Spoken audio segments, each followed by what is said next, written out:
Hello, my dear friends. I'm glad to come your way again today. It's always a pleasure for me to stop by and brainstorm with you on the issues of life. Our series is Naked We Came into this world, and so naked we shall go. The other way we say it is we brought nothing into this world, and it is certain that we can take nothing out of it. To this point, we have said interesting things, which I will only advise that you visit the previous episodes to pick whatever lesson you can pick for yourself. Presently, we are focusing on those who are called by God to serve in the ministry, and particularly those that are pioneers, to let you know that even the ministry, the result you have and the impact you have will not follow you to the grave, right? What should you therefore fight for? Jesus sent out his disciples to go and preach and to cast out devils. One day they returned excited. Why? Because they got there and saw all kind of miracles taking place. The demons were screaming, shouting, and deliverance was taking place. And when they came back, that was what they put forth to Jesus, and they were so happy about it. And Jesus told them, "Don't rejoice that you saw these demons falling and things were happening. Instead, rejoice that your name is written in heaven." And that is to tell you that Jesus was shifting their focus from early impact, from early result to eternal testimony. When you close your eyes, you go alone, you go only with your soul. Immediately you stand before God. Everything you had left back on earth, and now you are standing before God to, to account for the life that you lived on earth, to account for the opportunity that He gave you to represent Him on earth. So many people bother more about the early result than their eternal testimony before God. Until you switch, you will not be effective in pleasing God. You may please men, you may have early result, you may have early achievements, but you may be zero before God because your focus was early result and not God's opinion. Paul balanced it for us in Galatians, and he said, "Am I seeking the opinion of men or the opinion of God? Am I going after men's approval or after God's approval?"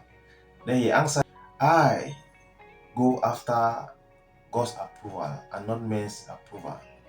And many of us in the world today, we are not careful about what God thinks about us and what we are doing. What we bother so much about is what people think about us and what we are doing, not God. So we can offend God and please men. So long as they are singing praises for us everywhere we go, we are happy. So long as they open doors for us when we are coming, we are happy. Even if we are at variance with God. He told Saul one day to go for a battle. The instruction was, when you get there, kill everyone, right? Kill the king, kill everything, kill even the animals. Paul got there and did 80% of the killing. He brought the king for show, and he brought some of the animals, and he said, "I want to offer them as sacrifice to God." That was not complete obedience. He did his own, and that became a judgment upon his life, that God rejected him as his king, and God removed the royalty from his family. To the onlookers, Saul was a very obedient person because he went for war and he did at least part of what God told him, but to God, he did not do what he asked him to do, and that brought judgment on him. You may be celebrating result. Saul got result there. Saul got result, my friend. Don't forget, he killed. And it looked as though it was what God told him to do, but it was not all that God asked him to do. And God did not appreciate the 80%. God wants 100%. And the only way to be free from that trap is always to live with that end before you. When you are result oriented, it's good to be result oriented, but those results should be the result that you know God asked you to produce. If you are producing your own result, doing what you want, the way you want, or modifying the instructions of God, remember, naked you came, and naked you shall go. And someday when you stand before God, you will hang your head in shame. I don't want that for myself. I will want that for nobody. And that is why I'm reminding us who are called by God to serve. We are not supposed to serve as we like. We are supposed to serve according to the way He has asked us to do. And you are supposed to be separating your heart constantly from earthly result. Power is good, car is good, money is great, material things are wonderful, houses are good, and sometimes your heart can be attached to it. So what we are supposed to be doing is that we are supposed to be constantly separating our heart from attachment to earthly things and attaching them only to God. And let me tell you how I understood it.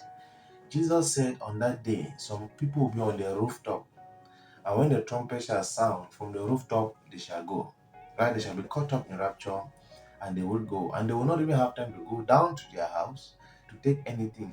So I understood that God is not against me having a house, but I can have the house, but I should be rapture ready all the time.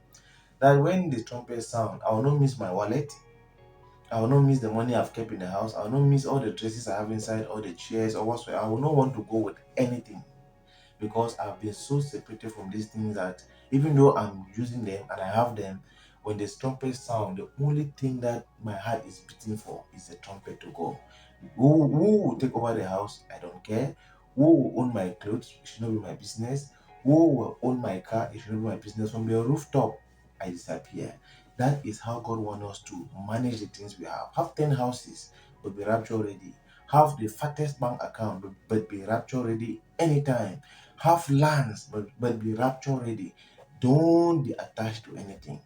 Then your heart should be available only to God. So, my dear preacher, my dear brother, my dear sister, called to serve God, watch your heart, watch your attitude to things. Naked we came, naked we shall go. It's a conclusive statement. I wish you all the best. Bye bye.